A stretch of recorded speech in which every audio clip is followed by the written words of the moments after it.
السلام علیکم ورحمۃ اللہ وبرکاتہ۔ آج ہم سورہ الانعام کو شروع کریں گے انشاءاللہ۔ یہ سورت مکی ہے، نبی صلی اللہ علیہ وسلم پر ہجرت سے تقریباً 1 سال پہلے نازل ہوئی۔ اس میں 165 آیات ہیں اور 20 رکوع ہیں۔ یہ قرآن مجید کی ترتیب کے لحاظ سے 6 نمبر پر ہے اور نازل ہونے کے لحاظ سے اس کا نمبر 55 ہے۔ مکی صورتوں اور مدنی صورتوں کے مزاج میں فرق ہے۔ یہ اپنے الفاظ سے ہی پہچانی جاتی ہیں کہ یہ مکی ہیں اور یہ مدنی ہیں۔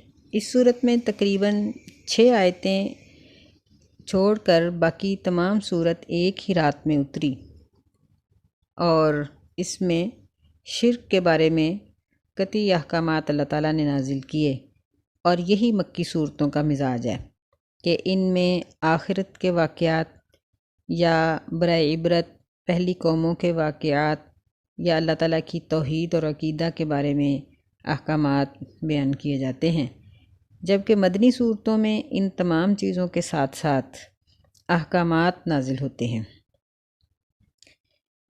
ہم اسے شروع کرتے ہیں۔ بسم اللہ الرحمن الرحیم۔ الحمد للہ الذی خلق السماوات والارض۔ سب تعریف اللہ کے لیے ہے، وہ ذات جس نے پیدا کیا آسمانوں کو اور زمین کو۔ وجعل الظلمات والنور، اور اس نے بنائے اندھیرے اور روشنی۔ ثم الذین کفروا بربہم یعدلون، پھر وہ لوگ جو کافر ہیں وہ اپنے رب کے ساتھ برابری کرتے ہیں، یعنی مشرکین بتوں کو یا اپنے معبودوں کو اللہ کا برابر ٹھہراتے ہیں۔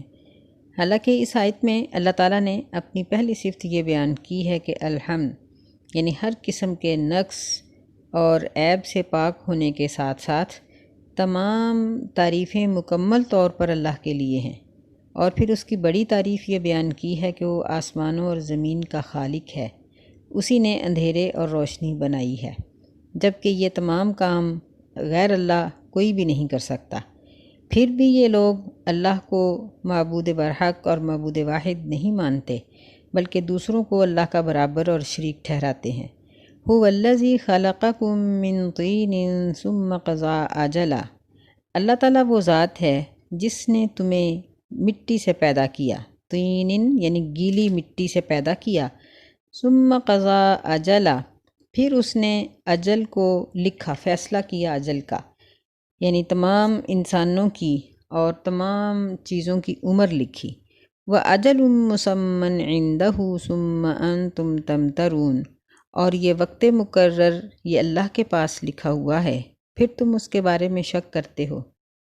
یعنی اس آیت میں اللہ تعالیٰ کی وحدانیت کی یہ دلیل پیش کی گئی ہے کہ اللہ نے تمہیں گیلی مٹی سے پیدا کیا، پھر تم اپنی زندگی اور موت کے مالک نہیں، نہ اپنی مرضی سے پیدا ہو سکتے ہو، نہ اپنی مرضی سے مر سکتے ہو۔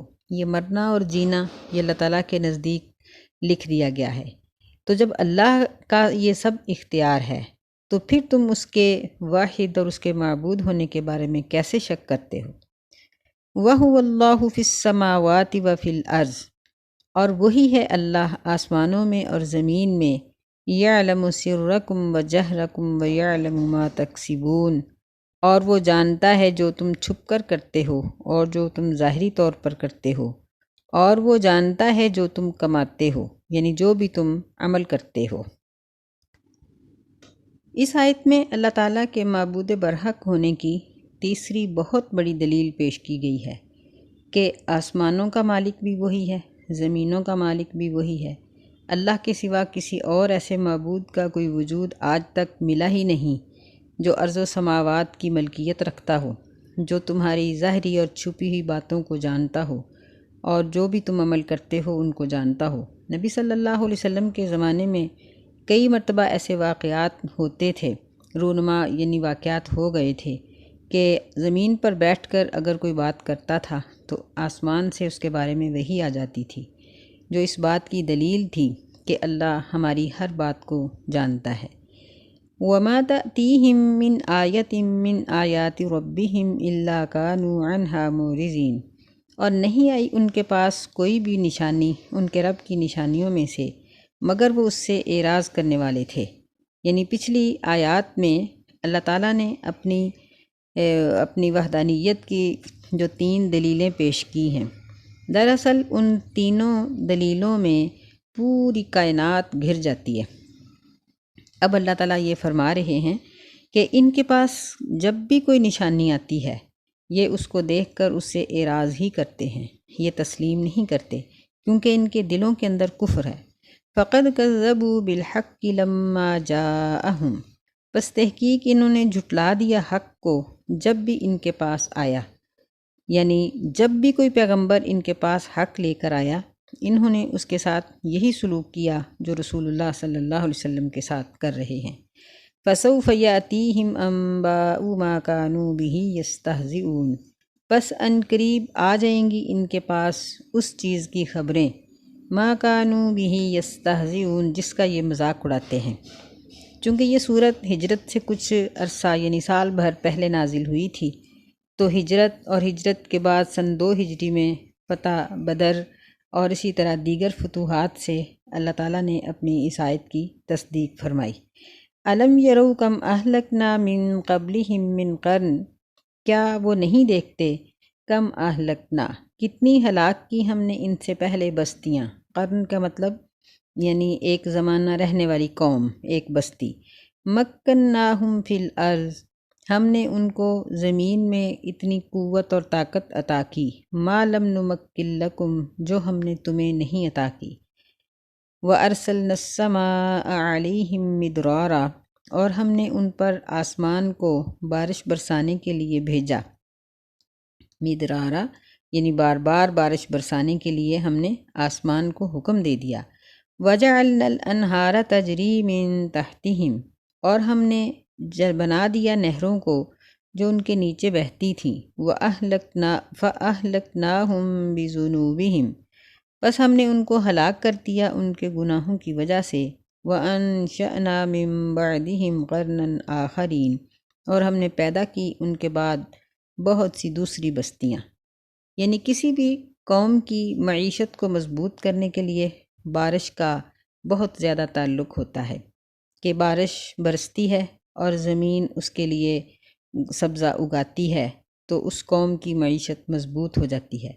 اس آیت میں اللہ تعالیٰ اسی بات کا تذکرہ کر رہے ہیں کہ ہم نے پہلی بستیوں پر آسمان سے بارش برسائی اور زمین سے ان کے لیے نہریں جاری کیں، یعنی ان کو سرسبز و شاداب کر دیا، ان کی معیشت کو مضبوط کر دیا تھا، لیکن وہ اپنے گناہوں کی پاداش میں ہلاک کر دیے گئے۔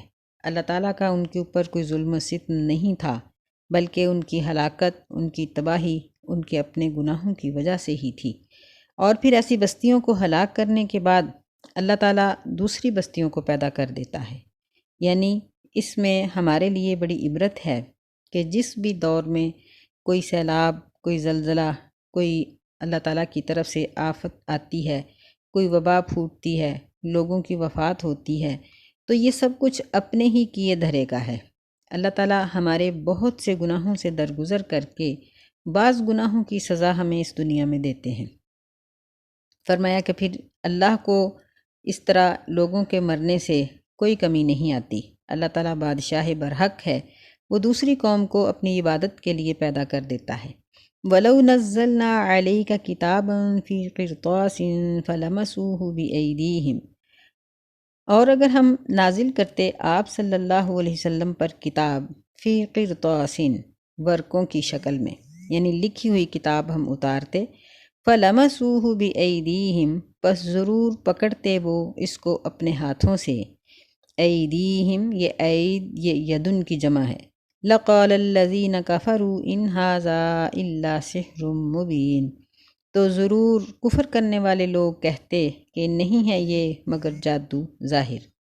یہ مشرکین کے ایک اعتراض کا اللہ تعالیٰ نے جواب دیا ہے کہ مشرکین مکہ کہتے تھے کہ آپ پر اللہ کی کتاب آسمان سے لکھی ہوئی اترے اور اس کتاب کے ساتھ کوئی 2-4 فرشتے بھی ہوں اور وہ آپ کے ساتھ ساتھ وہ تبلیغ میں آپ کی مدد کریں، تو پھر ہم ایمان لے آئیں گے۔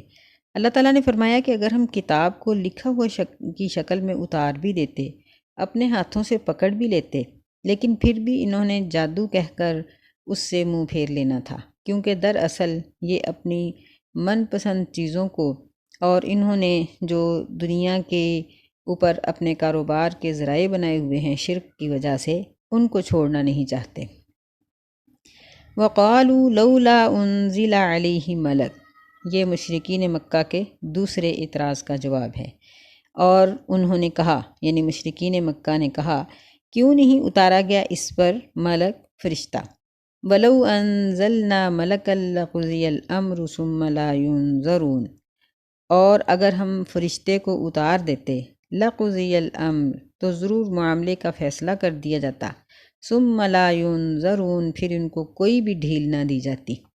یعنی انسان کی آنکھ فرشتے کو نہیں دیکھ سکتی، اور فرشتے اسی وقت اترتے ہیں جب بندے کی موت کا وقت ہوتا ہے یا عذاب کا وقت۔ تو ان دونوں وقتوں میں جب انسان فرشتوں کو دیکھتا ہے تو پھر مہلت نہیں ملتی۔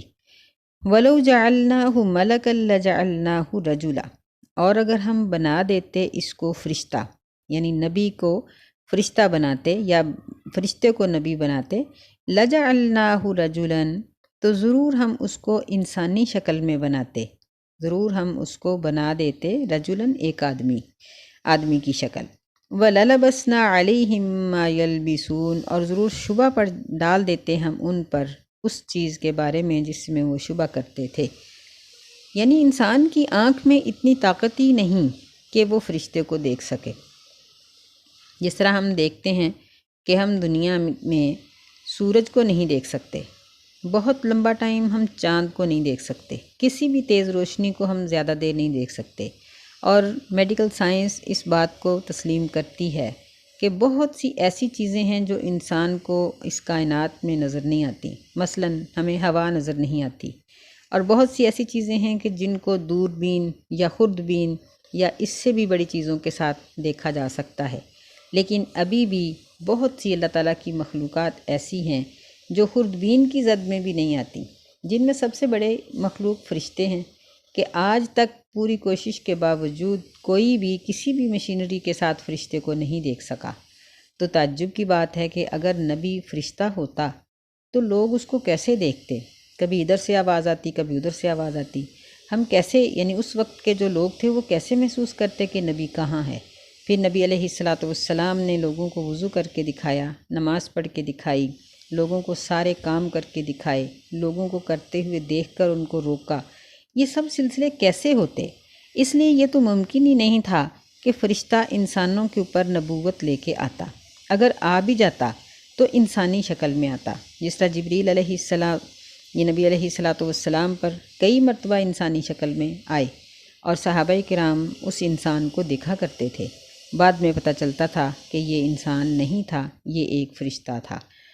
تو اس سے زیادہ تو ممکن ہی نہیں کہ انسان دیکھے، تو پھر ان کا شبہ تو ادھر کا ادھر ہی رہ جانا تھا۔ وَلَقَدِ اسْتُهْزِئَ بِرُسُلٍ مِّن قَبْلِكَ، اور البتہ تحقیق مذاق اڑایا گیا آپ سے پہلے رسولوں کا، فَحَاقَ بِالَّذِينَ سَخِرُوا مِنْهُمْ، بس گھیر لیا ان لوگوں کو جنہوں نے ان میں سے مذاق اڑایا تھا، مَا كَانُوا بِهِ يَسْتَهْزِئُونَ، اسی عذاب نے جس کا وہ مذاق اڑاتے تھے۔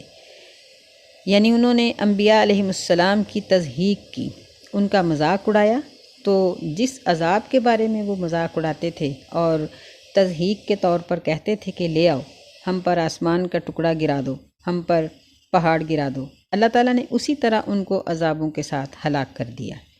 قُلْ سِیرُوا فِی الْأَرْضِ ثُمَّ انظُرُوا کَیْفَ کَانَ عَاقِبَةُ الْمُکَذِّبِینَ، کہہ دیجئے کہ چلو پھرو تم زمین میں، پھر دیکھو کیسے تھا انجام جھٹلانے والوں کا۔ یہ اللہ تعالیٰ نے ان کے بہت سے اعتراضات کے جوابات یہاں شروع فرمائے ہیں، اور پہلا جواب یہ کہا کہ ان سے کہو کہ زمین میں تباہ شدہ بستیوں کو دیکھو۔ بعض لوگ اس سے باغات اور اس طرح کے خوبصورت علاقوں کی سیر و تفریح مراد لیتے ہیں، وہ غلط ہے۔ آگے اللہ تعالیٰ یہ فرماتے ہیں کہ پھر دیکھو کہ جھٹلانے والوں کا انجام کیا ہوا۔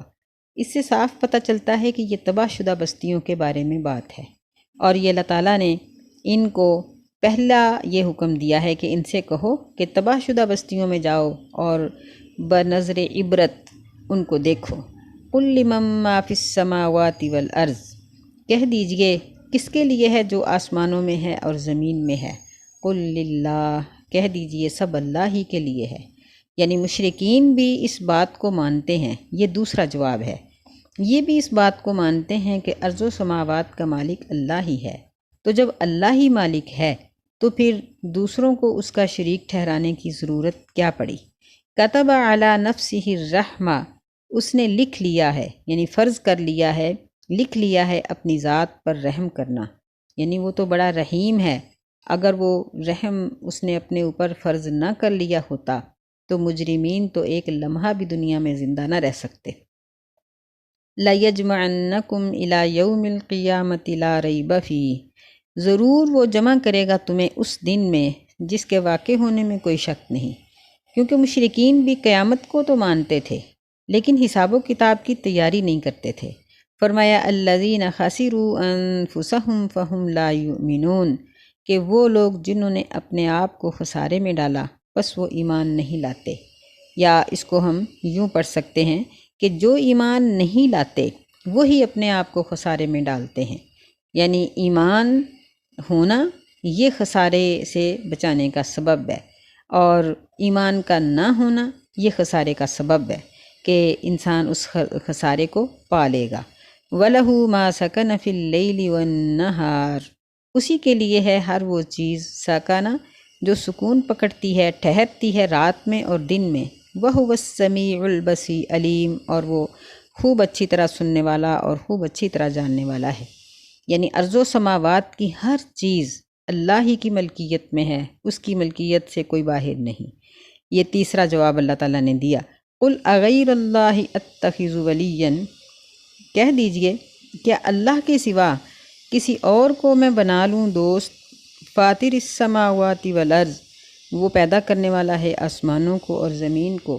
وَهُوَ يُطْعِمُ وَلَا يُطْعَمُ، اور وہ کھلاتا ہے اور اس کو نہیں کھلایا جاتا، یعنی وہ رزق نہیں مانگتا، وہ لوگوں کو یہ نہیں کہتا کہ جس طرح ایک مالک غلاموں سے پیسے اکٹھے کرتا ہے، اللہ تعالیٰ اس طرح اپنے بندوں سے رزق اور کھانا نہیں اکٹھا کرتا، بلکہ وہ تو خود دے رہا ہے اور اپنے منکرین کو بھی دے رہا ہے اور سب کو دے رہا ہے۔ یہ اس کی وحدانیت کی بہت بڑی دلیل ہے، اور ان کے اعتراض کا ایک سب سے بڑا یہ جواب ہے کہ اللہ کھانے کو نہیں مانگتا بلکہ وہ تو دیتا ہے، جبکہ ان کے بت نہ سنتے ہیں نہ دیکھتے ہیں، نہ ہی وہ کسی کی کوئی مراد پوری کر سکتے ہیں۔ قُلْ إِنِّي أُمِرْتُ أَنْ أَكُونَ أَوَّلَ مَنْ أَسْلَمَ وَلَا تَكُونَنَّ مِنَ الْمُشْرِكِينَ، یہ چوتھا جواب ہے۔ کہہ دیجئے بے شک مجھے حکم دیا گیا ہے یہ کہ میں ہو جاؤں سب سے پہلے اسلام لانے والا، یعنی سب سے پہلے میں خود اطاعت کر کے دکھاؤں، میں سر تسلیم خم کر دوں، اللہ کے سامنے اپنے آپ کو جھکا لوں، اور وَلَا تَكُونَنَّ مِنَ الْمُشْرِكِينَ، مجھے یہ حکم دیا گیا ہے کہ تم مشرکوں میں سے نہ ہو جاؤ، یعنی میں تمہیں جو حکم دیتا ہوں وہ میں کر کے دکھاتا ہوں، مخالفت نہیں کرتا۔ یہ نہیں کہ میرے معبود کوئی اور ہیں اور تمہیں میں کوئی اور حکم دیتا ہوں، نہیں، بلکہ میں جو تمہیں کہتا ہوں وہ سب سے پہلے میں خود کرتا ہوں۔ یہ سچائی اور فائدے کی سب سے بڑی دلیل ہے۔ قُلْ إِنِّي أَخَافُ إِنْ عَصَيْتُ رَبِّي عَذَابَ يَوْمٍ عَظِيمٍ، یہ پانچواں جواب ہے۔ کہہ دیجئے کہ بے شک میں ڈرتا ہوں، قُلْ إِنِّي أَخَافُ، بے شک میں ڈرتا ہوں، إِنْ عَصَيْتُ رَبِّي، اگر میں اپنے رب کی نافرمانی کروں، عذاب یوم عظیم، بڑے دن کے عذاب سے، یعنی مجھے اس بات کا ڈر ہے کہ اگر میں اس کی نافرمانی کروں گا تو مجھے بہت بڑے عذاب کے اندر مبتلا کر سکتا ہے۔ مَن یُصْرَفْ عَنْهُ یَوْمَئِذٍ فَقَدْ رَحِمَ، اور جو شخص اس عذاب سے بچا لیا گیا اس دن، فقد رحمہ، پس اللہ نے تحقیق اس کے اوپر رحم کیا۔ وَذَلِكَ الْفَوْزُ الْمُبِينُ، اور یہی ہے کامیابی ظاہر، یعنی سب سے بڑی کامیابی کی بات ہی یہ ہے کہ بندہ آخرت کے عذاب سے بچ جائے، امتحان میں کامیاب ہو جائے، سرفراز ہو جائے، انعام حاصل کر لے، ایوارڈ کا حقدار ہو جائے۔ تو یہ چیزیں اللہ کی نافرمانی سے بچنے کی وجہ سے ہی حاصل ہو سکتی ہیں۔ اللہ تعالیٰ نے یہ ان کے اعتراضات کے جواب دے کر اپنی توحید کی جو دلیل تھی، دلائل تھے، ان کو مکمل کر دیا۔ فرمایا کہ اس کی نافرمانی یہ انسان کو نقصان اور خسارے کا سبب اس کے لیے بنا سکتی ہے اور اس کے ناکام ہو جانے کا سبب ہے، جبکہ کامیابی اسی بات میں ہے کہ اللہ تعالیٰ کسی بھی شخص کو قیامت کے دن رحمت کے قابل قرار دے دے اور اس کے لیے اپنی بخشش کا پروانہ عطا کر دے۔ اللہ سے دعا ہے کہ اللہ تعالیٰ ہمیں ان لوگوں میں شامل فرمائے جن کے لیے قیامت کے دن رحمت کا پروانہ ہوگا، جن کے لیے بخشش ہوگی، جن کو اللہ تعالیٰ جنت کی بشارت سنائیں گے۔ آمین یا رب العالمین۔ السلام علیکم ورحمۃ اللہ وبرکاتہ۔